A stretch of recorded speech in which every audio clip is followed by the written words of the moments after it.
Bertepatan dengan Purnama Sasih Kapat, Desa Adat Kapal, Mengwi menggelar prosesi upacara Aci Tabuh Rah Pengangon di Pura Desa dan Puseh, Desa Adat setempat.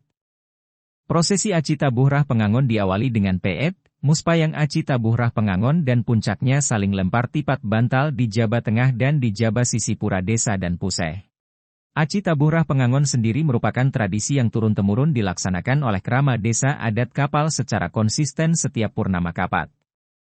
Sebagai sebuah persembahan kepada Ida Batara Siwa dan memohon agar beliau menganugerahi amerta dan kebahagiaan jagat kapal khususnya.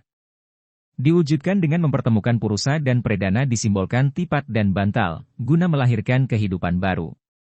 Bendesa Adat Kapal, Ketut Sudarsana menjelaskan, tradisi Aci Tabuh Rah Pengangon merupakan warisan leluhur Desa Adat Kapal dan hingga sekarang sudah dilaksanakan sebanyak 784 kali.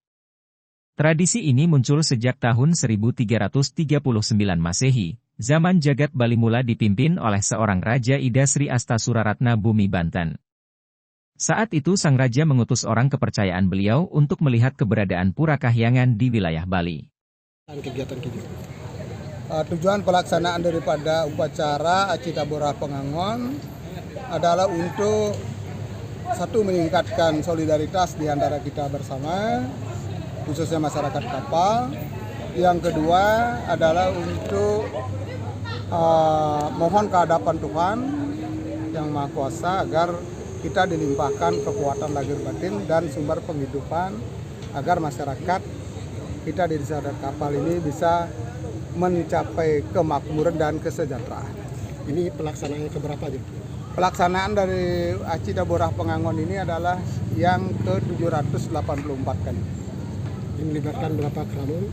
Melibatkan semua keramu Desa Adat Kapal, yaitu kurang lebih ini sekitar 10.000 jiwa. Ya. Perbedaan setiap tahun ada nggak Jero? Perhelatannya apa sama dari tahun ke tahun seperti ini? Secara spesifik tidak ada perbedaan karena ini upacara.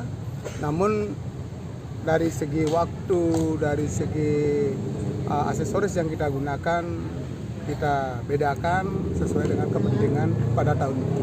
Rentetan dari kegiatan itu diawali dari mana nih Jero? Rangkaian kegiatan upacara Aci Tabuh Rah Pengangon ini diawali dengan pertama, pagi hari kita melakukan upacara Mapak Toye, yaitu di Dam Penarungan. Yang kedua, pelaksanaannya masyarakat Desa Adat Kapal menghaturkan tipat dan bantal masing-masing 6 biji. Ya, sudah sampai jam 12, jam 1 persiapan daripada PED Aci Tabuh Rah Pengangon dari awalnya, yaitu dari pusat, yaitu di Pura Purusade seperti tadi. Setelah itu baru dilakukan persembahyangan bersama dan ngayap upokare Aci Tabuh Rah. Ya. Nah, setelah selesai ngayap, barulah dilakukan upacara perkembangan zaman seremonial. Setelah seremonial baru dilakukan di depan Balai Agung ini. Setelah selesai di depan Balai Agung, terakhir kita laksanakan di Japosisi dengan melibatkan seluruh warga Desa Adat Kapal dan tidak menutup kemungkinan warga desa yang lain boleh ikut asal dia berpakaian adat dan menjaga ketertiban. Terkait dengan proses moped itu dilakukan bergilir setiap jam atau gimana? Memang kami atur proses moped itu kami lakukan bergiliran. Kalau dilakukan bersamaan dengan semua desa, kami menghindari untuk tidak terjadinya kemacetan terlalu lama. Berarti jumlah tipat sama bantal itu? Ya, kalau tipat dan bantal ini, tipat itu mencapai 15.000, ya. Sedangkan bantalnya juga 15.000. Itu semua kita gunakan untuk sarana aci persembahan Tabuh. Berapa banjar yang terlibat Jero dalam kegiatan? Dari kegiatan ini semua 18 banjar yang terlibat. Total mencapai berapa?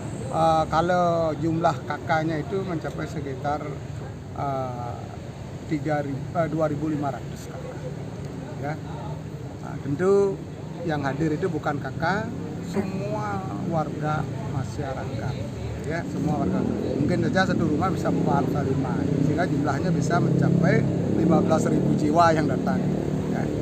Ini kan dilaksanakan Purnama Sase Kapat gitu ya. Ada mungkin sejarahnya kan apa harus Purnama Sase Kapat? Begini. Kalau kita bandingkan dengan etika-etika Hindu, bahwa pada Sase Kapat ini atau di bulan Oktober ini bunga-bungaan tumbuh dengan mekar.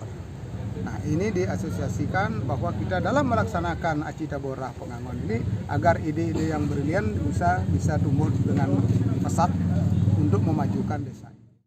Ditambahkan, selama Kebo Iwa di kapal, masyarakat kapal pada saat itu mengalami musim paceklik. Oleh sebab itu Ida Nunas Ica di luhur Purasada. Muncullah wangsit niskala, yang isinya, untuk mewujudkan jagat kapal rahayu, agar melaksanakan puja pangastuti linggih Ida Sang Hyang Rare Angon atau Paragayang Ida Sang Hyang Siwa Guru. Sehingga dilaksanakan upacara dengan mempertemukan Purusa dan Predana yang disimbolkan tipat dan bantal. Tipat simbol perempuan dan bantal simbol laki-laki. Parwata melaporkan.